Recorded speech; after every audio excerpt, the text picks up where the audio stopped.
থুই কাকা থুই থুই কাকা থুই থুই তারি সঙ্গে পিপড়িটা ওরে খুলে যাবে। কাকা থুই থুই। পাগলের পাগলামি আর কি বলবো, সে কিন্তু হাতে তার ন্যাড়া নেড়িকে নিয়ে একদম নাচে ব্যস্ত। খুব মজা পেয়েছে কাগজ ফাগজ কেটে এই ন্যাড়া পোড়ার নেড়িটা বানিয়ে। নেড়ি এই কারণে বলছি কারণ এটা গার্ল ছিল ওর হিসাবে, তো গার্ল মানে সে ন্যাড়া হবে না, নেড়ি। যাই হোক, আমাদের এবার যেহেতু দোল ছিল মঙ্গলবার, আমরা সেলিব্রেট করতে পারিনি অফিস ডে বলে, আমরা তারপরে শনিবার সেলিব্রেট করেছিলাম। তাই শুক্রবার রাত্রিটি ছিল ওর দোলের আগের দিনের রাত। তাই দোলের আগের দিন মানে হোলিকা দহন বা ন্যাড়া পোড়া এসবের নানান গল্প শুনেছে। তাই এগুলো প্রত্যেকবারই মাথায় ঘুরে কিছু না কিছু করতে হবে, প্রত্যেকবারই এক এক রকমভাবে করি।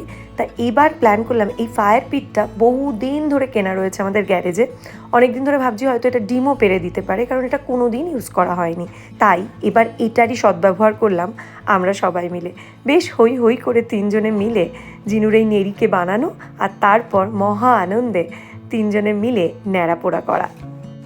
আজ আমাদের ন্যাড়া পুরা, কাল আমাদের দোল, পূর্ণিমাতে চাঁদ উঠেছে বলো হরি বল। আজ আমাদের ন্যাড়া পুরা, কাল আমাদের দোল, পূর্ণিমাতে চাঁদ উঠেছে বলো হরি।